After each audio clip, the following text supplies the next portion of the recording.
90.1 Fast FM Magelang.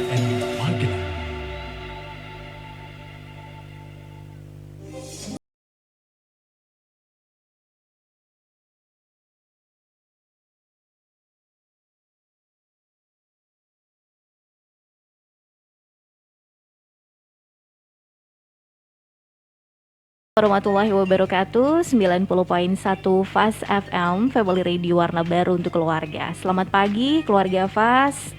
Reni di sini hadir kembali untuk menemani aktivitas Anda pagi hari ini bersama dengan Rumah Sakit Subhanul Waton Tegarrejo Magelang. Ada dialog kesehatan. Tema kita pagi hari ini adalah tentang diabetes. Bersama dengan narasumber yang sudah hadir, ada Dr. Tommy Agustinus Sutikno, spesialis penyakit dalam. Kita sapa dulu, selamat pagi dokter. Ya, selamat pagi. Alhamdulillah. Assalamualaikum warahmatullahi wabarakatuh. Salam sejahtera untuk kita semua. Waalaikumsalam. Sehat dokter? Alhamdulillah sehat. Kita ketemu lagi ya dok ya. Siap. Dan tema kita ini banyak banget yang nunggu tentang diabetes. Nah, biasanya kan orang-orang identik dengan ini adalah penyakit-penyakit yang orang lanjut usia lah, atau mungkin dengan risiko-risiko obesitas dan juga keturunan gitu ya. Betul. Nah, semakin kesini semakin bergeser lah yang namanya orang-orang yang terkena diabetes. Bahkan anak-anak muda rentan usia produktif banyak ya dok ya. Iya betul. Jadi diabetes ini tidak mengenal kasta ya. Yeah. Tidak hanya bukan berarti hanya orang-orang tertentu yang bisa kena.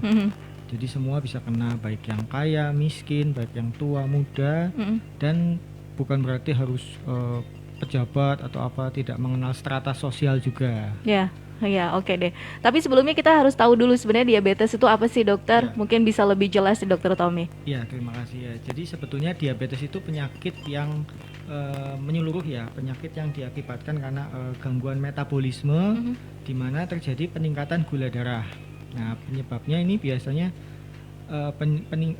gangguan dari produksi insulin yang dihasilkan oleh pankreas tubuh kita, atau gangguan dari kerja insulin, atau bisa juga disebabkan kombinasi keduanya. Oke, baik. Jadi ini bisa diakibatkan dari kelainan dan juga kombinasi keduanya. Iya, Oke, betul. baik. Kalau pasien diabetes ini banyak nggak sih dok sebenarnya di sekitar kita? Sebetulnya ini seperti fenomena gunung es ya Mbak ya, kalau kita lihat. Yang kelihatan itu cuma pucuknya saja, Ujungnya puncak aja. gunungnya saja. Oke. Sebetulnya di bawahnya itu banyak sekali. Lebih banyak. Sekali. Data dari Riset Kesehatan Nasional di Indonesia tahun 2018 itu mencatat bahkan sekitar 8,5% populasi orang Indonesia itu menderita diabetes. Nah, yang terbaru lagi dari WHO, Badan Kesehatan Dunia, itu menyatakan bahwa Indonesia ini di Asia sudah menduduki peringkat kedua. Oke. Jadi dari pasien-pasien diabetes. Jadi luar biasa untuk Indonesia Sebetulnya sendiri aja ya. Luar biasa banyak sekali. Cuma yang itu yang kelihatan itu hanya sedikit yang terdeteksi, dan yang parahnya adalah yang terkontrol itu hanya sedikit sekali. Nah itu yang sudah sadar juga sedikit banget Ya, gitu ya dokter ya. Oke, banyak kasus juga tadi usianya juga ada pergeseran nggak sih ini dok untuk tahun-tahun sekarang ini? Dengan semakin bergesernya era juga ini memang saat ini banyak sekali ya anak-anak muda yang menderita diabetes. Ya. Karena penyebabnya biasanya gaya hidup ya. Nah biasanya itu makanan. Semakin kesini semakin banyak makanan yang sewu yang kurang sehat, junk food, kemudian pola hidup ya, sedentary lifestyle, atau pola hidup yang kebanyakan tuh anak-anak sekarang tuh kan seringnya main game, Iya. tidak seperti zaman dulu ya, lari ke sana sini main gitu bola, ya. main layangan dan lain-lain. Sekarang itu seringnya kan main game di HP atau main PS. Nah itu yang sifat gaya hidup seperti itu yang kurang gerak itu yang menyebabkan anak-anak sekarang itu rata-rata gemuk. Nah ini gemuk ini memang merupakan cikal bakal dari diabetes. Meskipun tidak selalu juga pasien yang gemuk itu diabetes. Banyak juga pasien-pasien yang kurus ternyata setelah diperiksa kebetulan ternyata gula darahnya tinggi banget. Iya, kadang ini hal-hal yang seperti ini ya, kebiasaan-kebiasaan pola hidup yang sudah bertahun-tahun, Betul. ini bisa juga menyebabkan diabetes. Nah itu nanti ada diabetes tipe-tipenya. Masyarakat bisa bilang ada ya diabetes kering sama basah, bener nggak sih? Nanti kita tanya sama Dokter Tommy ya. Kita break dulu dokter. Kasih informasi yang mau lewat untuk Anda keluarga FAS yang ingin bergabung. Anda bisa memanfaatkan kebersamaan yang kita punya lewat 314330 ataupun via WhatsApp-nya di 0815 78709640. Dan keluarga FAS yang mau interaktifnya lewat Facebook boleh. Kita lagi live streaming via Facebooknya FAS FM Magelang.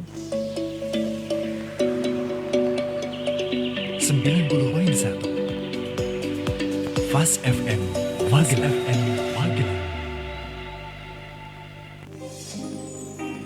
90.1 FAS FM. Kembali lagi untuk Anda keluarga FAS, dialog kesehatan bersama dengan Rumah Sakit Subhanul Waton Tegarrejo Magelang.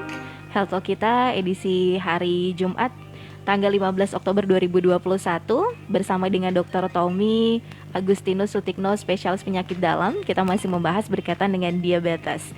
Tadi Dr. Tommy sudah membahas apa sih itu diabetes, terus juga mungkin garis besarnya penyebabnya seperti apa, dan pasiennya ternyata di sekitar kita ini luar biasa banyak. Mungkin ada di antara Anda yang kemarin agak kaget juga pas lagi tes kesehatan gitu ya. Kayaknya sih normal-normal aja. Kan biasanya kita tahu kalau orang diabetes tuh ke kamar mandi sering, terus juga gampang ngantuk ya. Yang kedeteksi cuma gampang ngantuknya doang nih dok. Ternyata usia masih 25 tahun, gula darahnya tinggi. Wah, ini berarti harus menjadi warning juga buat kita semua dokter. Betul ya, jadi memang gejala-gejala diabetes itu kadang-kadang tidak kita sadari. Memang gejala-gejala yang khas itu seperti banyak cepat lapar, satu.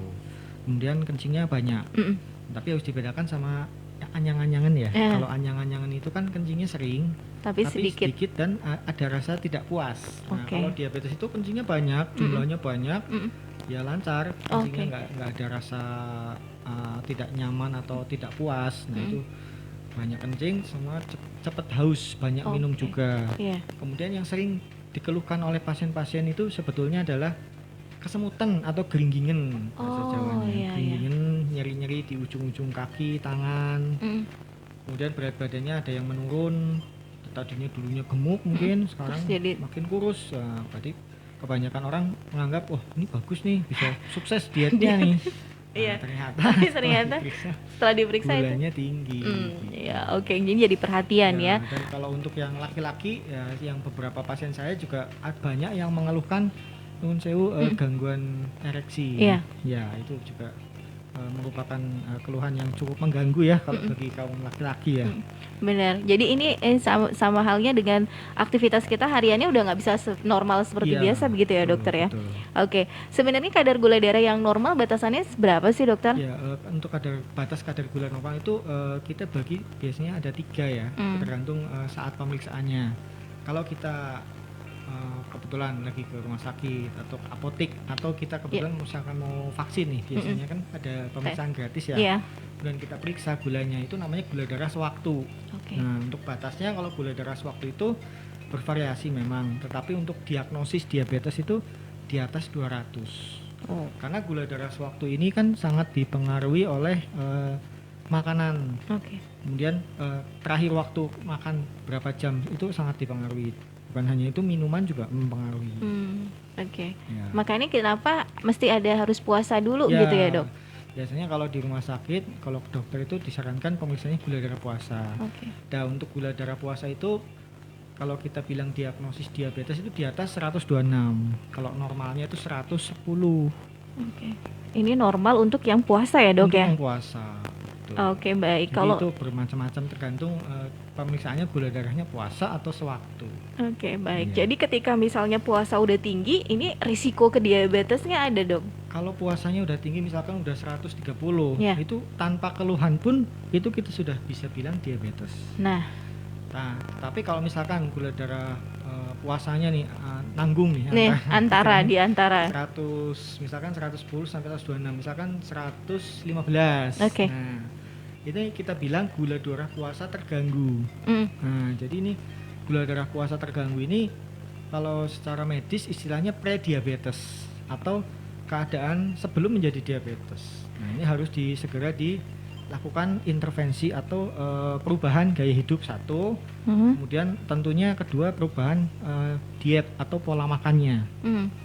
Bahkan untuk pasien-pasien yang resiko tinggi seperti misalkan pasien itu merupakan keturunan diabetes, atau dia ada hipertensi, dia juga gemuk, kemudian ada kolesterolnya tinggi, itu kita sudah terapi kalau prediabetes itu. Oke, baik. Gitu. Jadi ini risikonya lebih tinggi gitu ya untuk terkena diabetes gitu ya, dokter ya. Kalau gula puasa sudah terganggu itu kalau dibiarkan biasanya dalam 5 tahun dia akan menjadi diabetes. Aduh, jangan sampai deh ya. Semoga Ya. kalau misalnya sudah terdeteksi dini, yuk kita upayakan untuk hidup sehat begitu ya, Dok ya. Betul, kita usahakan cegah sedini mungkin. Justru sebetulnya idealnya itu target pasien kita tuh yang prediabetes. Nah, itu supaya benar. tidak sampai menjadi diabetes. Oke, baik. Buat Anda keluarga Fas, kalau kemarin-kemarin sempat agak shock juga, ternyata gula darahnya kok tinggi banget gitu ya. Apalagi pas udah puasa tetap aja masih tinggi. Nah, ini caranya kita harus benar-benar lihat lagi pola hidup kita seperti apa, pola makan gitu ya. Jadi kayak mungkin diet sehat dulu gitu ya, Dok. Ya, jadi yang utama ya kurangi kalorinya. Oke, kurangi kalori. Padahal orang Indonesia kalau nggak makan nasi susah, Dok. Ya ini memang nasinya salah satu tantangan dalam penanganan diabetes itu yaitu pola makan ya. Oke, pola makan baik. Indonesia itu kan kebanyakan nasinya tuh menggunung ya. Terus lauknya sambal goreng kentang. Sedikit-sedikit lauknya ya. Oke deh, baik. Ini ada beberapa pertanyaan yang juga sudah masuk, menarik sekali berkaitan dengan diabetes, nanti kita akan bahas.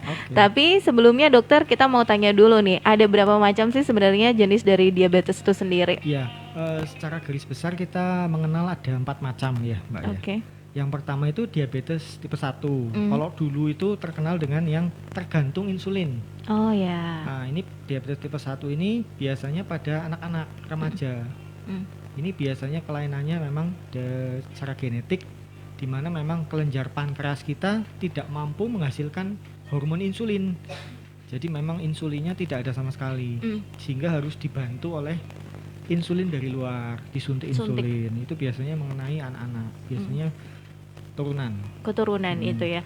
Tapi mereka-mereka ini yang sudah terkena diabetes tipe 1 ini masih tetap bisa beraktivitas secara normal, dokter? Bisa. Oke. Tapi ya itu syaratnya semua pasien diabetes itu bisa beraktivitas normal. Tapi yang agak sulit itu adalah kendali gulanya itu yang harus tercapai untuk meningkatkan performa aktivitas fisiknya. Kemudian yang kedua diabetes tipe 2. Kalau dulu tuh diabetes yang pada usia tua terkenalnya. Ya, itu diabetes tipe 2 itu biasanya penyebabnya yaitu gaya hidup yang kurang sehat, pola makan yang sembarangan. Ada beberapa peran juga dari genetik juga berperan dari diabetes tipe 2. Kemudian yang ketiga yang masih menjadi tantangan untuk kita semua itu diabetes pada kehamilan atau diabetes gestasional.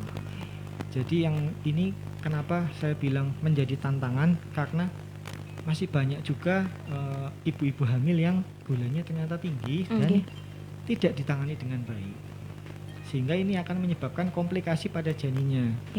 Yang paling ringan ya janinnya jadi besar. Mungkin bagi orang-orang itu bagus ya, anaknya lucu, gemuk, 4 kilo lebih.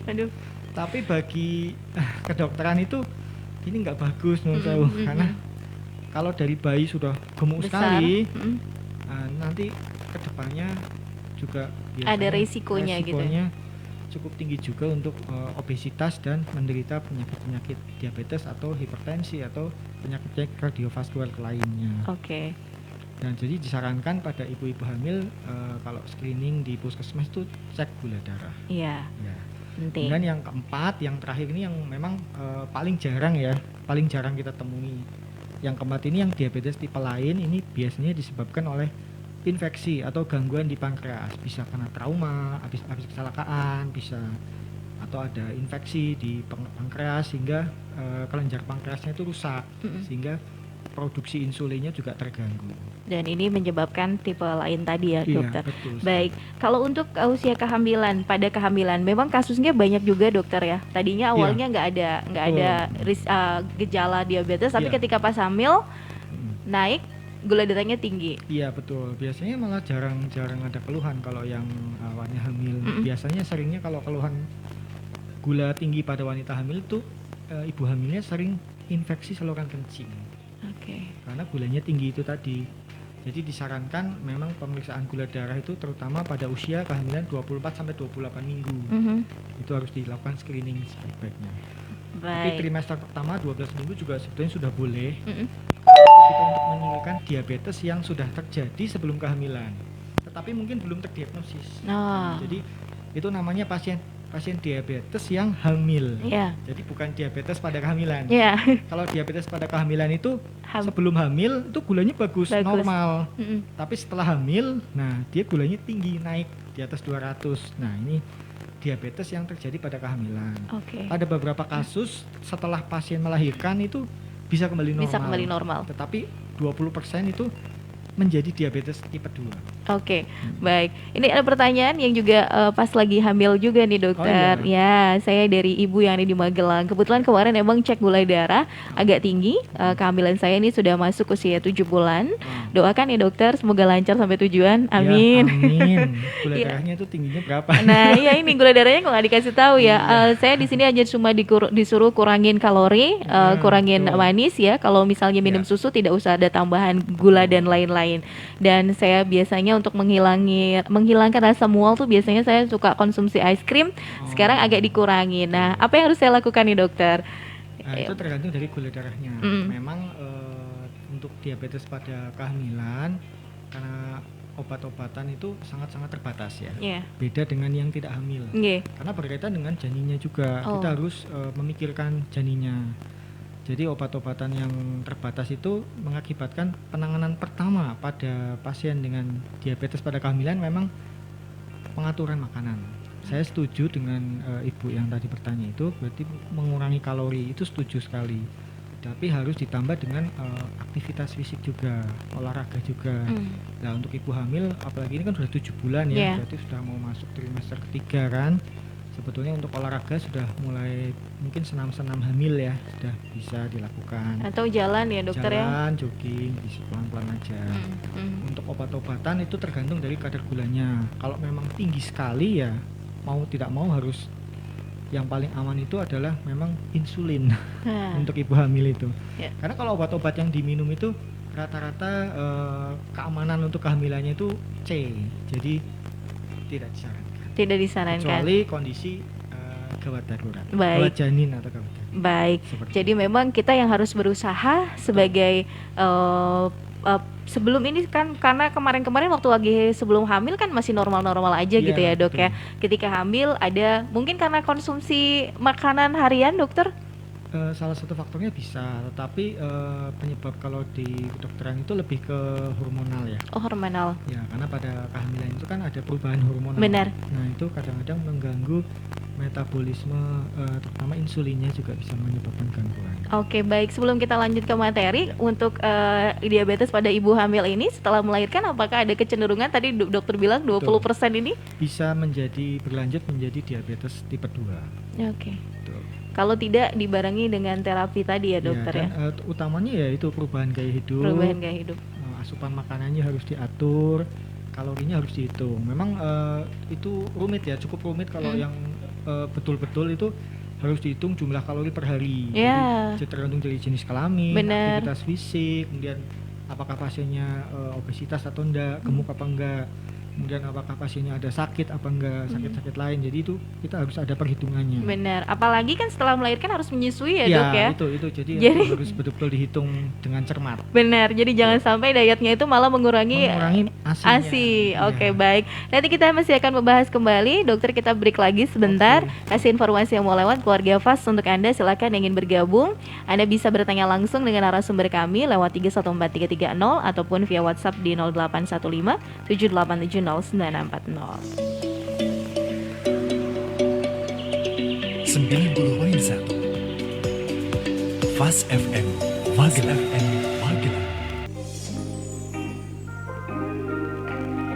90.1 Fas FM. Reni di sini masih hadir untuk Anda keluarga Fas dalam dialog kesehatan bersama dengan Rumah Sakit Subhanul Waton Tegarrejo Magelang.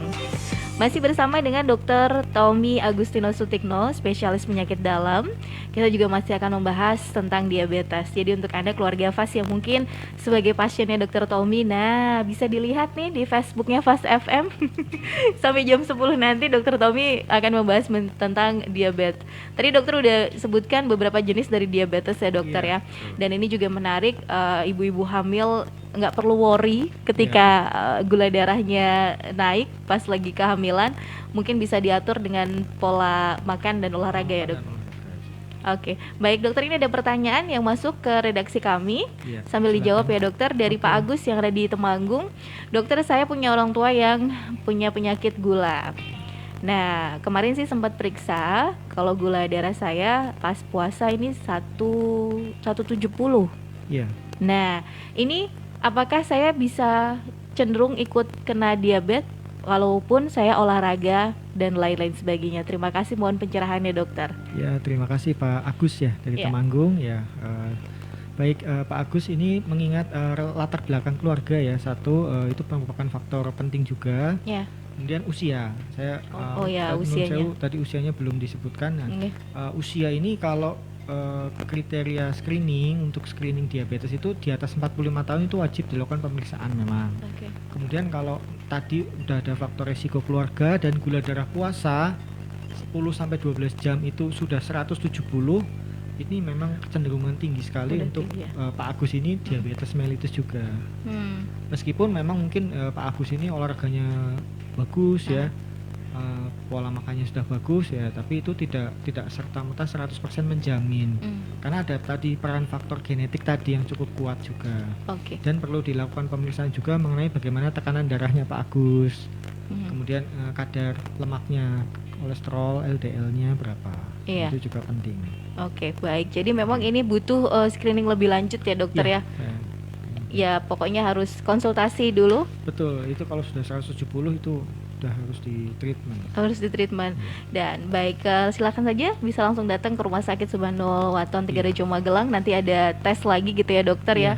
Pastinya akan diterapi. Kalau kita ke rumah sakit untuk diagnosis dari diabetes sendiri, ada hal yang harus diperhatikan nggak sih dok? Mungkin ada tes-tes apa gitu dok yang menggunakan acuan gula darah sewaktu itu dok? Ya, untuk acuan tes di rumah sakit idealnya memang pemeriksaan gula darahnya puasa di rumah sakit. Nah, kenapa harus puasa? Karena kadar gula darah sewaktu itu tadi sangat bervariasi dan dipengaruhi oleh berbagai macam asupan makanan, kemudian aktivitas fisik, stres juga memengaruhi.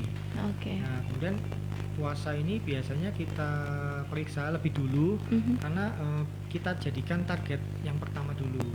Jadi kita kendalikan dulu gula darah puasanya, karena kalau gula darah puasanya sudah tinggi, itu biasanya yang 2 jam setelah makan itu pasti melambung. Jadi anggapannya gula darah puasa itu adalah baseline ya, atau dasarnya yang kita harus perbaiki dulu. Baru nanti setelah dasarnya atau pondasinya bagus, kokoh, maka ke depannya yang 2 jam setelah makannya itu gampang akan kita atur dengan pola makan ataupun ada dengan obat-obat tertentu. Gitu. Baik. Dan untuk pemeriksaan lain disarankan selain gula darah itu kolesterol, LDL, kemudian trigliserid dan fungsi ginjal juga penting, mengingat salah satu komplikasi paling sering adalah penyakit ginjal diabetik, di mana dalam 5 tahun pasien diabetes yang tidak diterapi itu akan terjadi kebocoran yang mikro di ginjalnya, tidak ada keluhan sama sekali. Tapi kalau dibiarkan dalam waktu 15 tahun, dia biasanya akan sudah mulai ada gangguan ginjal. Baik. Jadi memang harus benar-benar ketika kita sudah didiagnosa sebagai kena ada gula gitu ya, ada diabetes, ini harus kontrol benar-benar ya dokter ya. Ya, kendali gula darah itu merupakan penting sekali. Baik. Nah, ini masuk ke pertanyaan, kenapa setiap pasien diabetes ini harus mengendalikan kadar gula sesuai anjuran dokter nih? Jadi begini, kendali gula darah itu penting karena berkaitan dengan tujuan kita. Tujuan kita untuk pasien-pasien diabetes. Tujuan jangka pendek tentunya ya mengurangi keluhan. Benar. Nah, tentunya kan pasien biasanya datang ada keluhan ke dokter atau ke rumah sakit. Yang pertama kita harus lakukan adalah kendali gula darah karena itu penting untuk mengurangi keluhan-keluhannya. Satu, tujuan jangka panjangnya nanti tentunya adalah mengurangi mortalitas atau morbiditas akibat komplikasi-komplikasi. Yang paling sering biasanya kalau diabetes tidak dikendalikan dengan baik, gula darahnya itu ke ginjal satu, kedua bisa ke jantung, dan ketiga yang paling sering yang paling fatal ya ke otak, stroke. Nah, itu. Dan nanti tujuan akhir kita akhirnya adalah ya meningkatkan umur ya dok ya, jadi usia menurunkan usia harapan hidup ya. Meningkatkan usia harapan hidup pasien-pasien diabetes. Oke, baik, jadi ini kita menurunkan angka kematian akibat diabetes. Betul juga sekali, secara tidak langsung seperti itu. Oke, baik, jadi memang banyak hal yang bisa kita lakukan gitu ya, terutama juga bagi keluarga yang ada salah satunya gula darahnya tinggi. Ini dukungan juga kan. Betul. Banyak juga pasien diabetes itu yang kayak ngerasa bosen minum obat, karena kalau dilihat obatnya banyak banget dokter. Sebetulnya enggak lah. Kalau kita bilang memang salah satu tantangan itu adalah kejenuhan. Kejenuhan, ya itu. Untuk masalah obat itu relatif. Nggih.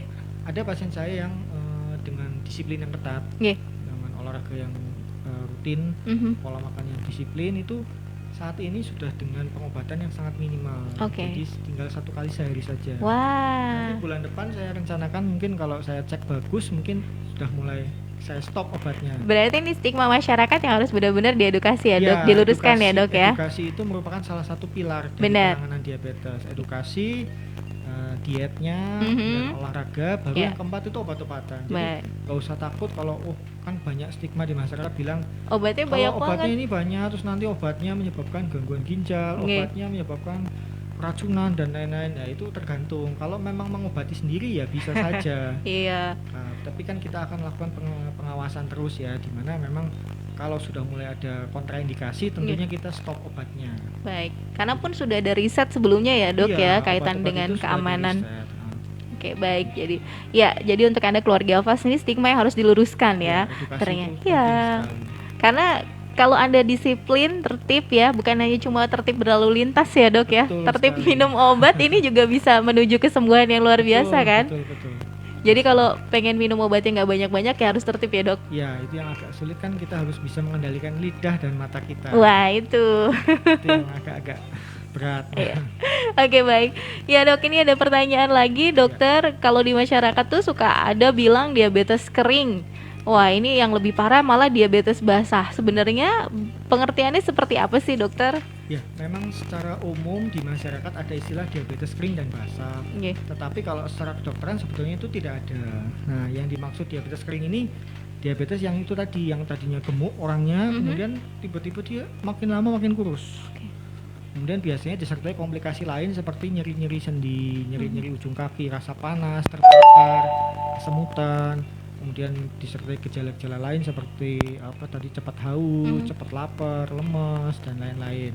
Kalau diabetes basah itu kita biasanya kita bilang istilah diabetes basah itu kalau biasanya pasien dengan ada luka di kaki yang tidak sembuh-sembuh, kemudian infeksi jadi bengkak kakinya. Itu namanya basah. Basah itu karena lukanya basah terus. Oh iya. Gitu. Tetapi apakah semua pasien diabetes akan timbul luka? Ya tidak 100% akan timbul luka, tergantung. Makanya ada yang kering, ada yang basah.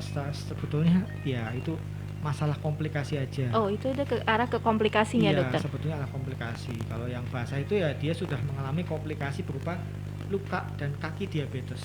Oke, luka dan kaki diabetes. Berarti ini sebenarnya kayak orang kalau bilang kalau makan pedes level 1, level 2, level 3 gitu. Mungkin kalau misalnya dari awal sudah kita sadar dari prediabetes tadi, kita bisa mengubah pola hidup, gak akan sampai ke yang diabetes basah yang orang bilang gitu. Ya. Memang edukasi jadi penting sekali.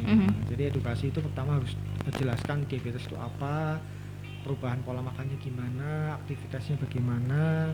Kemudian yang harus diperhatikan salah satunya adalah perawatan kaki. Pada pasien-pasien yang tidak ada luka pun setiap hari harus diperiksa kakinya. Kenapa harus kaki dokter? Lah, karena kaki itu merupakan yang sering tidak kelihatan.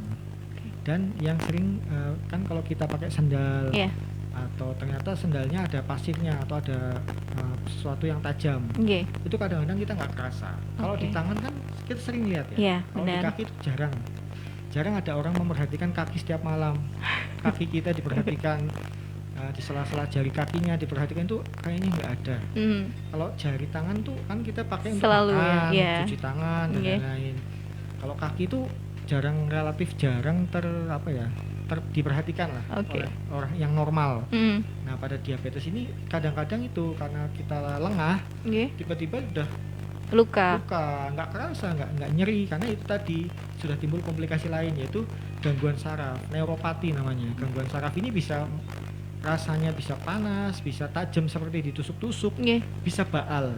Nah, Oh. baal ini yang sering menyebabkan kalau kita ada luka di kaki nggak kerasa, nggak ketahuan, tiba-tiba sudah bernanah, Oh. infeksi. Infeksi. Nah, itu. Oke, baik. Jadi memang untuk orang yang sehat saja kita juga harus perlu perhatian Ya, kepada kesehatan kaki. betul, orang diabetes yang tidak ada komplikasi kaki itu tetap harus dilakukan perawatan dan pemeriksaan kaki secara berkala. Oke, pemeriksaan kaki. Berarti memang harus meminimalisir luka ya, dokter ya? Ketika Sebisa mungkin ya untuk pasien-pasien diabetes itu harus diperhatikan untuk pemakaian sepatu, sendal itu nggak boleh yang terlalu sempit atau terlalu keras ya, dok? Iya. Kemudian yang sering dilakukan itu biasanya kalau pasien itu keluhannya nyeri atau rasa tebal, kebas gitu, sering direndam air panas. Lah itu yang berbahaya karena kalau direndam air panas ini kadang-kadang bisa lama-lama melepuh. Oh. Karena ambang rangsang panasnya kan lebih tinggi pada Iya. pasien diabetes. Harusnya orang normal itu sudah panas, tapi orang diabetes itu belum panas. Oh. Jadi ditambah lagi seringnya. Nah, itu yang menyebabkan tiba-tiba sudah melepuh kakinya. Ada pengalaman saya seperti itu, pasien yang tiba-tiba kakinya datang sudah melepuh, ternyata beberapa hari yang lalu ternyata dikompres, direndam air hangat. Nah, ini sih harus tahu. Kadang ini hal-hal yang sebenarnya orang bilang kan bikin pegelnya hilang, dokter. Ya, betul, makanya itu. Untuk relaksasi, Betul, tapi betul. ternyata tata laksana bagi penderita diabetes beda. Berbeda sekali. Oke, baik. Ini harus menjadi acuan juga buat kita ketika memang ada keluarga. Lagi-lagi memang dukungan keluarga ini penting ya, dokter. dukungan keluarga, support dari keluarga itu Nggih. penting. Nantinya juga dalam pengawasan makanan. Pengawasan dan, makanan. pemantauan kadar gula darah itu disarankan sekarang itu sudah harus bisa mandiri. Ya. Jadi kalau mau periksa gula itu tidak hanya pas datang ke dokter. Jadi kalau ada keluhan-keluhan misalkan pusing, lemah, itu disarankan bisa lakukan pemeriksaan gula mandiri. Oke. Dan itu butuh bantuan dari tentunya keluarga. Baik, nggak bisa sendiri ya, dok Nggak ya. bisa sendiri. Harus ada yang mantau juga. Iya. Nah, untuk pengaturan makan bagi penderita diabetes ini seperti apa, dokter? Ya, pengaturan makan cukup kompleks ya. Nggih. Yang simpel aja untuk awam itu kita harus ingat 3J. Oke. 3J itu satu, J yang pertama itu tepat jadwal. Kemudian tepat jumlah, J yang kedua. Yang ketiga, tepat jenisnya. Nah, mengenai jumlah pertama 3J tadi tepat jadwal dulu ya, sorry. Jadwal dulu. Jadwalnya itu harus Jam makan. teratur jam makannya. Jadi disarankan makan tetap 3 kali sehari dengan snack interval 2-3 jam setelah makan besar. Jadi misalkan kita makan pagi jam 7, itu snack sekitar jam 9, jam 10 snack. Nanti makan siang lagi jam 1. Kemudian jam 4, jam 5 snack, buah-buahan yang disarankan. Nanti makan malam sekitar jam 7, jam 8. Itu jadwalnya itu harus tepat seperti itu. Nah, kemudian yang J yang kedua adalah jumlah. Ya, jumlah itu berkaitan dengan kalori sebetulnya. Nah, kalori untuk pasien diabetes itu minimal 1.500. Tetapi nantinya dipengaruhi juga oleh satu aktivitas fisiknya. Nah, tentunya pasien diabetes yang berprofesi sebagai guru akan berbeda jumlahnya dengan misalkan mohon maaf yang bekerja sebagai petani. Iya. Karena aktivitasnya kan berbeda. Jadi otomatis kalau pasien diabetes yang bekerja sebagai petani, jumlahnya nasinya dan lauk pauknya lebih besar. Ya, seperti itu. Apalagi misalkan ada pasien yang sedang berperang, tentara sedang berperang, itu kan aktivitas yang sangat-sangat berat. Luar biasa. Tentunya itu kalorinya berbeda juga. Itu tepat jumlah. Tadi ya. Dan harus diperhatikan adalah jenisnya. 3J yang terakhir, jenisnya itu harus seimbang pola makannya itu.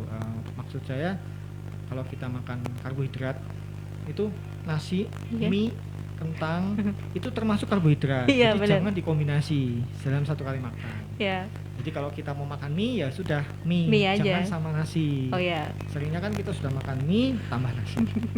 Iya. Atau makan mie nasinya makan nasi lauknya kentang atau bihun. Iya. Nah, itu itu kan sama-sama karbohidrat. Atau jagung, habis itu ngemilnya jagung. Jam 10 itu ngemilnya jagung. Nah itu nggak bagus, jagung itu kan karbohidrat. Jadi disarankan tuh cemilan itu buah-buahan atau sayuran yang rendah kalori, kayak seperti tomat itu kan kalorinya hampir nggak ada. Timun itu kebanyakan air. Jadi nggak perlu yang mahal-mahal dan nggak perlu susah sebenarnya ya. Mahal, benar. Harus mahal. Jadi yang penting itu adalah pengaturan tadi, tepat jenisnya. Nah jenisnya itu harus tepat. Jadi lauknya itu tahu tempe, ikan boleh, telur boleh, kemudian disertai sayur. Sayurnya pun nggak harus yang mahal-mahal, nggak harus brokoli, sayur yang ijo-ijoan aja. Ijo-ijo, bayam boleh, katuk boleh. Itu aja yang murah. Baik. Jadi memang ini sebenarnya tinggal kitanya aja ya dokter ya. Ya itu edukasi ke pasien juga penting karena kadang-kadang pasien itu kan nggak tahu. Jadi yang mereka anggap itu ini sebetulnya makan saya itu sedikit sebetulnya, tapi mungkin jenisnya yang kurang tepat. Jadi kalorinya juga jadinya berlebih. Akibatnya ya gulanya sulit untuk turun. Jadi harus ujungnya nanti obatnya bertambah. Itu tadi. Jadi langsung stigmanya. Iya, itu. Jadi itu seperti apa ya? Pentingnya tetap utama edukasi dulu. Baik. 4 pilar penanganan diabetes itu edukasi, diet, aktivitas fisik, 4-nya baru obat-obatan. Jadi jangan dibalik, jangan obat-obatan dulu, baru nanti terakhir yang lain-lain. Karena nggak akan berhasil. Kalau hanya mengandalkan obat itu nggak akan. Mau obatnya mau sampai 5 macam pun sulit kalau makannya nggak diatur. Benar. Baik. Ya, ini juga ada pertanyaan yang masuk. Alhamdulillah tadi dokter bilang ada bisa turun jumlah dari obat-obatan. Saya semangat lah untuk jalankan aktivitas dari Ibu Sinta yang ada di Magelang nih. Udah mulai menghitung jumlah yang masuk ke dalam makanan tiap harinya. Usia saya 55 tahun. Kemarin juga didiagnosa ada diabetes, tapi sekarang sudah mulai diet untuk makan sehat, mengurangi nasi. Nah, yang saya tanyakan dokter, bedanya nasi panas sama nasi dingin tuh apa ya? Nah, ini saya suka dibilangin sama anak-anak makan nasi yang lebih dingin ini karena kalorinya lebih sedikit. Pencerahannya dokter. Secara medis itu bedanya ya cuma beda suhunya. Satu panas, satu dingin. Itu toh. Kalorinya sama. Kalorinya sama dokter. Sama. Nah, tetap yang dihitung itu bukan nasi panas atau dingin, tapi jumlahnya. Ya, kalau mau secara gampang itu sekepal tangan kita ya. Sekepal tangan itu 1 porsi. Nah, terus kalau kadang-kadang ada juga pasien yang bertanya, "Dok, boleh nggak saya makan nasi beras merah?" Boleh saja, silakan. Nasi beras merah itu seratnya lebih tinggi. Memang kadar gulanya juga lebih rendah. Tetapi kadang-kadang ada juga yang nggak cocok karena rasanya tuh di perut nggak enak. Jadi dok saya malah jadi mual. Ya silakan nasi putih juga nggak masalah. Asal porsinya ya dokter ya. Asal porsinya. Jadi nggak masalah harus. Ada juga pasien saya yang bilang, "Dok saya makan nasi kemarin yang sudah dipanaskan itu katanya gulanya lebih rendah." Apa betul? Nggak ada hubungan juga kalau makan nasi kemarin tapi satu bakul nasinya ya tetap sama gitu loh. Baik. Jadi kita harus mungkin bisa sekarang aplikasi banyak ya dok ya untuk hitungkan kalori ya dok ya. Iya, di YouTube tuh banyak cara ngitungnya juga ada semua lengkap. Baik deh. Terima kasih. Jadi memang ini kita harus benar-benar pintar-pintar untuk melihat jumlahnya, jenisnya tadi. Tapi yang dilakukan oleh orang-orang yang sudah mau mengerti atau mau mulai menghitung jumlah kalorinya udah bagus dulu ya dok ya. Iya, itu sudah yang penting ada kesadaran untuk mengatur makanan itu sudah bagus banget. Baik. Penghitungan kalori itu nanti bisa didiskusikan oleh dokternya atau bisa dengan ahli gizi juga bisa. Benar. Jadi jangan asal ya. Dan ini juga ada pertanyaan, dokter, saya dulu sehat-sehat aja, usia saya sekarang 60 tahun. Saya jenis kelamin laki-laki. Ini katanya karena kebiasaan makan saya yang ditunda-tunda, sering menahan lapar. Terus kalau sudah makan banyak. Nah, jadi saya tipikal orang yang makan sekali atau 2 kali aja dok. Tapi kemarin gula darah agak tinggi. Sekarang mulai pengobatan nih. Doakan semoga bisa lepas dari obat. Amin. Amin. Yang penting itu tadi betul kan saya bilang jadwal. Tepat jadwal. Jadi makan kadang-kadang ada pasien yang saking takutnya gula darahnya tinggi, dia itu makan cuma sehari sekali atau 2 kali. Nah, itu justru nggak bagus karena akan cenderung kalau pasien-pasien yang makannya cuma 1 atau 2 kali itu akan cenderung setiap kali makan dia porsinya banyak. Karena kan sudah lapar, sudah menahan lapar. Makanya disarankan tetap jadwal makannya itu tetap 3 kali. Bahkan ditambah snack 2 kali. itu untuk membantu sebetulnya. Oke. Snacknya itu disarankan sayur atau buah-buahan. Ya. Nah, buah-buahan sendiri harus dihitung juga kalorinya. Buah-buahan seperti mangga itu gulanya tinggi. Pisang dokter yang Pisang gampang boleh. banget Pisang, pepaya itu disarankan. Buah naga masih boleh. Semangka itu juga kadar gulanya cukup tinggi. Seratnya juga cukup rendah. Kalau semangka itu kan hanya air ya. Kebanyakan air. Nah, itu cepat sekali naik gula darah. Oke, jadi memang tidak semua jenis buah ya? Iya, tidak semua buah juga bisa disarankan. Oke, baik. Tapi yang pasti kita coba dulu untuk tidak mengkonsumsi tadi dokter bilang. Betul. Pagi kita sudah sarapan nasi, konsumsinya kroket, yang snacknya itu sama ya dok, kentang juga ya dok. Kadang-kadang snacknya itu roti kering seperti nastar atau lidah kucing. Aduh, itu ya. disarankan tidak ya dokter ya? Bukan disarankan, kalau bisa tidak. Kalau bisa tidak. Karena itu kalorinya sangat tinggi. Ya. Nah, kalorinya sangat tinggi sekali dan itu istilahnya refined karbohidrat ya. Kalau sudah dia kan dari tepung terigu. Benar. Ada butternya. Ya, ada butternya, ada gula pasirnya. Jadi wah, itu sangat-sangat cepat banget naik. Iya, jadi kayak ada yang bilang makan nastar 3 kayak kita makan nasi padang. Iya, betul. Mending nasi padangnya ya dok. Nasi padangnya. Oke deh.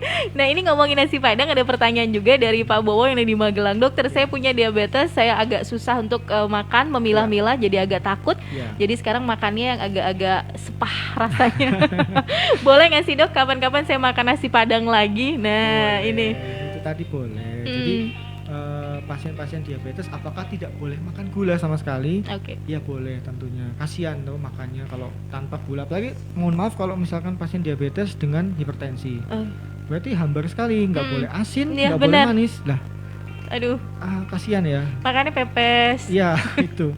Jadi boleh, tetapi harus diatur. Seperti misalkan mau pengen teh manis, boleh nggak? Ya boleh, tetapi gulanya kalau bisa jangan gula pasir atau gula batu, gula aren. Kadang-kadang ada, dok saya pakainya gula batu, katanya ini kalau gula batu tuh sehat justru, nggak bikin sakit.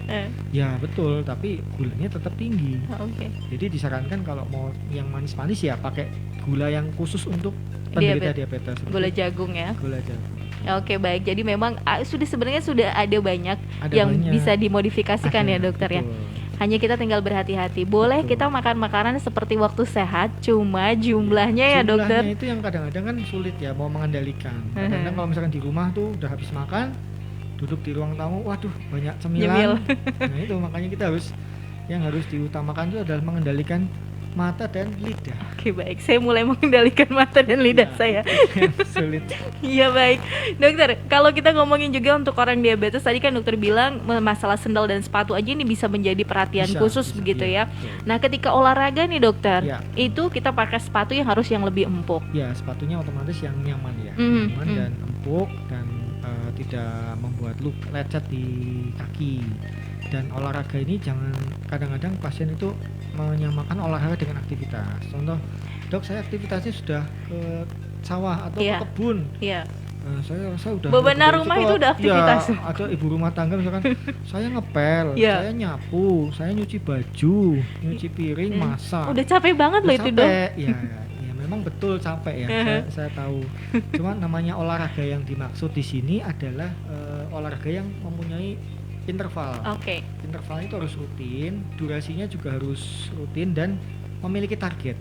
Targetnya itu memang idealnya adalah target dengan denyut jantung ya. Kita hitung denyut jantung pada saat istirahat berapa, kemudian aktivitas itu kita usahakan denyut jantungnya itu tidak melebihi dari 220 dikurangi usia. Seperti itu. Kemudian interval yang disarankan itu seminggu minimal 3 kali. Ya, dengan benar. Durasi 30-45 menit. Dan jenis olahraga juga penting. Karena olahraga yang disarankan untuk pasien-pasien diabetes itu harus olahraga yang bersifat aerobik. Contohnya itu jogging, bersepeda. Kemudian yang paling bagus berenang. Berenang itu paling bagus. Oke, dan ini ada jenisnya. Frekuensinya dokter? Frekuensinya tadi 3 sampai 5 kali seminggu. Oke, berarti ada waktu istirahat lah. Jadi nggak mungkin kita paksakan pasien setiap hari, Pak, Bu, olahraga. Itu yang lagi diet dok, itu olahraga terus. Jadi ya 3 kali lah, itu udah bagus banget. 3 kali seminggu ya. Jadi setiap ada istirahat seharinya ya itu udah sangat-sangat ideal sekali kalau bisa diterapkan. Bagus banget. Oke, baik. Berat Jadi badan juga akan turun, Nggih. gula darah juga insya Allah akan bisa lebih gampang dikontrol. baik, terima kasih dokter. Jadi memang harus yang kita perhatikan dari adalah asupan makan harian ya, pola diet sehat kita, terus juga tata laksananya bagi para diabetes ini ya. Jadi kebiasaan harian yang memang harus dibicarakan ya dokter. Iya, itu yang agak sulit ya memang. Oke. Kebiasaan kita ya. Oke, dan olahraga tadi yang disarankan adalah yang bersifat aerobik. Aerobik. Oke Kalau deh. olahraga yang seperti tenis, bulu tangkis itu malah sepak bola itu justru tidak disarankan. Kompetisi gitu ya dok ya, karena kompetisi itu betul, tidak betul, disarankan tidak ya dok. disarankan. Oke, jadi yang sendiri enak bisa nikmatin jogging, berenang, jalan cepat, sepedaan. Ini bagus untuk para diabetes. Bagus. Oke, baik. Hipertensi pun sama sebetulnya. Prinsipnya olahraganya sama. Hipertensi. Ya, jadi tetap semangat ya keluarga FAS yang saat ini mungkin kemarin gula darahnya agak tinggi, terus sudah mulai ada terapinya, sudah mengkonsumsi obat. Tenang, kalau Anda tertib ya untuk minum obatnya, terus juga 3J tadi diperhatikan 3J. ya dokter. Untuk dietnya tadi itu 3J yang paling gampang. Jenis, jumlah, sama jadwalnya. Oke. Detailnya memang rumit ya, ada harus dihitung kalori per pasien itu beda-beda, per orang beda. Benar. Pasien yang A dengan pasien B itu jumlah kalorinya beda, pola porsi makannya juga beda. Oke, baik. Terakhir dokter, ini karena waktu kita udah di penghujung, gak kerasa ngobrolin diabetes yang luar biasa. Ini ilmu banget buat kita. Jadi jangan sampai tunggu jadi pradiabetes ya dok ya, Iya. untuk bisa sehat. Monggo dokter closing ya untuk tema kita kali ini. Ya, pesan saya untuk keluarga FAS di rumah ya, penting sekali untuk memiliki kesadaran untuk pemeriksaan gula darah, karena diabetes ini merupakan salah satu silent killer atau pembunuh yang diam-diam. Tiba-tiba timbul komplikasi yang sering terjadi biasanya nyeri di kaki, itu yang paling ringan, gangguan ereksi yang fatal biasanya bisa serangan jantung atau stroke. Jadi ya pencegahan dini baiknya dimulai screening terutama pada pasien-pasien yang di atas 45 tahun atau dengan faktor risiko seperti turunan diabetes, darah tinggi, kemudian gemuk, itu juga harus di screening sejak dini, karena semakin kesini semakin banyak pasien-pasien diabetes yang berusia muda. Ya. Oke, baik, terima kasih Dokter Tommy. Semoga kita bisa mengambil banyak hikmah, pastinya banyak gitu ya. Pencerahan yang luar biasa. Jangan tunggu sampai kita harus minum obat, jangan tunggu sampai harus dibatasi gula-gulanya sama Dokter Tommy. Mau makan nasi padang harus dibatasi. Aduh, ini jangan tunggu sampai itu ya dokter ya. Oke, terima kasih dokter atas waktu dan informasinya. Salam untuk rekan-rekan yang di rumah sakit. Sehat selalu dokter. Selamat siang. Assalamualaikum. Waalaikumsalam.